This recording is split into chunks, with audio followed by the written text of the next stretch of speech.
el podcast más exitoso de España,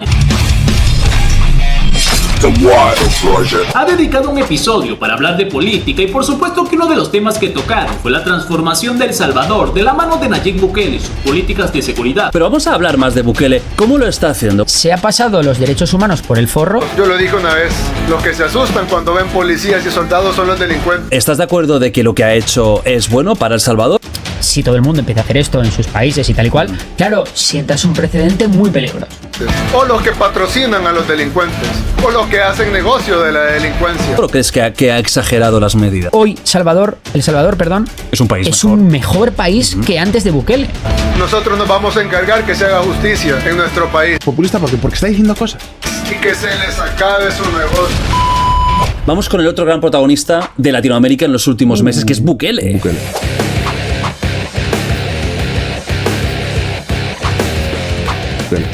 Vamos a apartar el tema de la seguridad, que aquí creo que no hay dudas de que como mínimo El Salvador ha cambiado. Pero vamos... El Salvador pasó de ser la capital mundial de los homicidios, pasó de literalmente ser el país más peligroso del mundo a ser el país más seguro de América Latina. No, pero vamos a hablar más de Bukele aparte de eso. ¿Cómo lo está haciendo? Hoy nadie puede decir que lo que ha logrado Bukele no es increíble, y era algo que de por sí supuestos expertos en el tema decían que era imposible. La gente le está aplaudiendo y dice, pues quién sabe si esté correcto o no, pero da resultados, así que lo apruebo. Borja, o sea, a nivel de El Salvador, ya fuera de la seguridad, que es algo muy importante. Claro, es que no se puede separar seguridad de economía. ¿Quién va a invertir en un país inseguro? ¿Cómo va a haber turismo en un país inseguro? ¿Cómo va a haber desarrollo económico? ¿Van a crecer los empleos en un país inseguro? Por eso es tan importante, es tan vital la seguridad. Porque una seguridad física y jurídica es clave, es como los cimientos para empezar a desarrollar una economía. Todos los expertos, analistas, decían que era imposible. Pero lo que han comenzado a argumentar opositores a Bukele es que la seguridad no lo es todo y que de la seguridad no se come. Al final la seguridad no se come. Restando mérito a la increíble hazaña que ha logrado el presidente salvadoreño. Que solo los salvadoreños están entendiendo lo que pasa en El Salvador. Después de décadas de violencia, vienen de la guerra, de la delincuencia, de la corrupción, y llega un presidente distinto que podrán decirle y criticarle muchas cosas, pero ha dado resultados. Y la gran importancia de que la seguridad sea la base de sus políticas, lo que ha logrado que este pequeño país sea tomado en cuenta por cosas positivas y no por lo que era en el pasado. ¿Estás de acuerdo de que lo que ha hecho es bueno para El Salvador o crees que ha exagerado las medidas? Ya digo yo, seguro que me pregunta por Bukele y venía pensándolo en el tren y decía, es que no sé qué responder, porque ¿qué pasa? Es que me pasa exactamente Tiene igual. tanto apoyo popular, Sí, porque es una realmente locura. venimos de uno de los países, o si no el país más inseguro del mundo, que era una situación, claro, prácticamente de guerra, ¿no? Entonces, claro, es una situación prácticamente de guerra, necesitaba unas medidas tan excepcionales como las que se hacen durante las guerras. Y al final sí, se ha pasado los derechos humanos por el forro. Que vengan a llevarse a sus pandilleros, si tanto los quieren. Se los entregamos todos al 2x1. Es común que la opinión de quienes viven en el primer mundo, donde no tienen idea de cómo vive la gente que sufre por las pandillas, los carteles, las bandas organizadas, que viven con miedo de salir a la calle porque puede que no regresen con vida. El mundo debe entender que nos estamos enfrentando a asesinos seriales, a organizaciones criminales que desde que amanecen pensando cómo afectar a la población. Mientras que en España tienden a sentir compasión por las imágenes de estos delincuentes en estas cárceles. Pero quienes han tenido que sufrirlos y han sido víctimas de sus ataques saben que estos delincuentes no tenían compasión con nadie y que se sentían los dueños del país. Dile tú al salvadoreño que su hijo no podía ir ni del colegio a casa y ahora puede ir perfectamente sin que le robe nadie nada. Dile tú a ese, ¿sabes? O al que le mataron a la familia o tal. Entonces, claro, ¿el fin justifica los medios?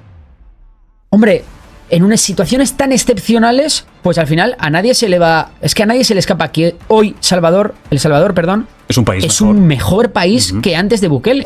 El país más pequeño de América es ahora ejemplo para países más grandes que cuentan con más recursos, porque los logros en seguridad son irrefutables. Hoy El Salvador es otro país y el pueblo salvadoreño, que sufrió por tanto tiempo a estos criminales, por fin es libre. Ahora El Salvador Vive en una verdadera paz. Las medidas que se implementaron fueron radicales, pero cuando mueren decenas de personas a diario, hay que poner como prioridad proteger al pueblo y hacer lo que se tenga que hacer para lograrlo. Salvador, un país en guerra civil, de repente llega Bukele y dice, vale, yo voy a poner mano dura, pero no mano dura. Estado de excepción. Hay un momento donde las maras violentas hacen una ola de crímenes brutal que les sirve de pretexto para poner un estado de excepción como el de la pandemia. Y en ese estado de excepción puede meter a gente en la cárcel sin juicio previo y entrar en casas como le dé la gana y tal. Los que se asustan cuando ven policías y soldados son los delincuentes, o los que patrocinan a los delincuentes, o los que hacen negocio de la delincuencia. Claro, sientas un precedente muy peligroso. Nosotros nos vamos a encargar que se haga justicia en nuestro país y que se les acabe su negocio. ¿Por qué? ¿Por qué muy peligroso? Pues porque, claro, si todo el mundo empieza a hacer esto en sus países y tal y cual, queremos seguir el modelo que ustedes están llevando adelante. Pues al final, ostras, es que puedes dar pie a situaciones pero muy extremas. Si bien hay quienes temen que estas medidas puedan ser aplicadas de manera negativa, el modelo Bukele no es una receta que pueda ser aplicada en todos los países. Es un político que en su país muy bien, en otros países yo no creo que sus políticas pudieran funcionar igual de bien. Es más para esos países donde la emergencia de seguridad rebasa todos los límites, como pasó recientemente en Ecuador, donde el modelo que fue aplicado fue muy parecido al de El Salvador. Y claro, en Latinoamérica, en casi todos los países, la seguridad es un caos.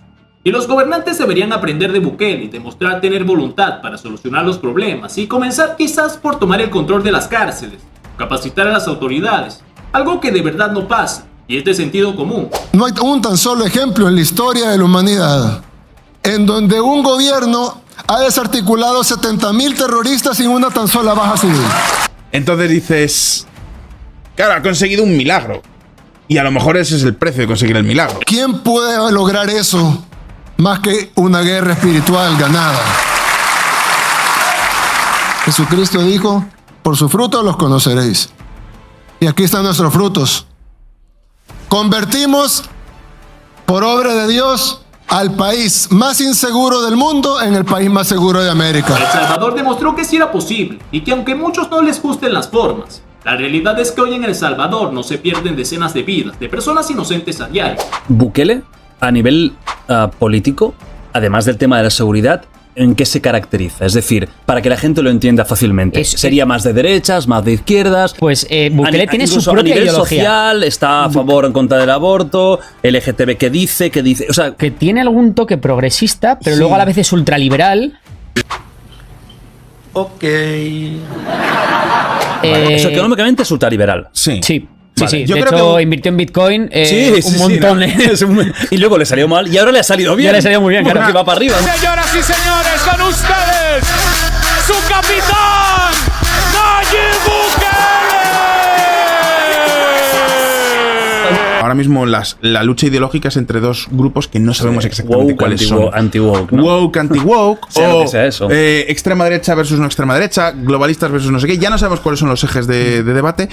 Y Bukele junto con Milei están constituyendo un nuevo corpus ideológico que por ahora los conservadores lo están intentando adueñar. De hecho, ya han invitado a Bukele a la CEPAC, que es como la Met Gala de los conservadores. No, y Milei fue con Vox, ¿no? Milei fue con Vox. Hoy hay mucha confusión en si Bukele es de derecha o de izquierda. Y aunque en el pasado había manifestado que era de izquierda, hoy en innumerables ocasiones ha manifestado que no es de ninguna de las dos. Y que no está atado a ninguna ideología y solo busca hacer lo mejor para su pueblo, basándose en simple sentido común. Y nosotros decimos, no es que no tengamos una definición política clara, es que nosotros respondemos a la política nueva, en las cuales sus definiciones ya no alcanzan para nosotros.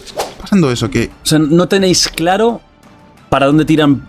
por ejemplo, Bukele, no tenéis Bukele claro derecha, sí, conservador. Bukele va a ser conservador. Pero también a nivel social, por ejemplo, también. No tanto. Porque claro, es que el nuevo Milei es tan liberal que al final vale todo. Pero es todo... que el nuevo conservadurismo que estamos viendo no es conservador en lo social. Trump no tiene nada en contra de los LGTB. Hay personas que de alguna manera creen en sus mentes que las definiciones de la política, definiciones de izquierda y de derecha, de alguna manera siempre van a ser así, como que si no las hubiéramos creado nosotros mismos, los seres humanos. ¿Qué era Aristóteles? ¿Era de derecha o de izquierda? Hoy Bukele se ha convertido en un referente para la derecha y todos lo usan como ejemplo. mientras que los políticos de izquierda lo detestan y no paran de criticarlo, porque está en contra de todas estas locuras que promueve la izquierda, ideología de género, Agenda 2030, esta locura de que los derechos humanos sean utilizados como excusa para defender a los delincuentes, lo que ha conseguido que lo vinculen con la derecha. Yo de Bukele quiero decir que me parece que es el político del mundo que mejor ha entendido, mucho mejor que Trump incluso, que mejor ha entendido la comunicación política moderna. Creo que ha entendido muy bien los discursos, los canales. O sea, yo creo que voy. Y esto. El otro día estuvo Luisito yo Comunica. creo que voy a entrevistar a Bukele. ¿Sí? Sí. Fue Luisito Comunica el otro día. Luisito Es que Comunica. justo lo vi y dije, es que lo está entendiendo. Lo está entendiendo. ¿Y eso qué significa? Que entiende dónde tiene que hablar. Entiende, dejó entrar a letal a las cárceles, yo qué sé, ese tipo de cosas. Entiende dónde tiene que hablar y entiende, y es gente que comunica. Es claro que uno de los más grandes logros de Nayib Bukele a nivel político ha sido el manejo de las redes sociales, demostrando que está al tanto de cómo funciona el mundo hoy en día, algo que hoy la mayoría de políticos no comprenden, sabiendo que hoy la atención del mundo entero está en el internet y en las redes sociales, y es por ahí que se debe manejar la información. Y Bukele tiene un estilo muy comunicativo joven, pero sí, y que es populista, pero sin ser abrasivo, ¿no? Sin es que ser... hasta Pero es que ya te digo, y el muchas look, veces ¿no? El look. Es un look fresco, tío. Sí. Y cuando digo lo de populista, a veces es populista porque está diciendo cosas. Es que, de verdad. Ya, quizás no es la mejor etiqueta para él. Bukele representa una nueva cara de la política, un mandatario que demostró que era posible un cambio y que estaba dispuesto a hacer todo lo necesario para conseguirlo, sin importar las críticas y ataques de nadie. Se enfrentó a todo el mundo para lograr su objetivo y liberó a su pueblo de un terrible problema que decían que era imposible de solucionar, por lo que se ha convertido en un referente, y hoy en todos los rincones se habla de él. Y la pregunta es a ustedes qué opinan. ¿Qué opinan de Nayib Bukele? Déjenmelo abajo en los comentarios. Y ya saben mi gente, si les gustó este video, no olviden dejar su like, suscríbanse, activen las notificaciones. Yo soy Gabo y nos vemos en el próximo video.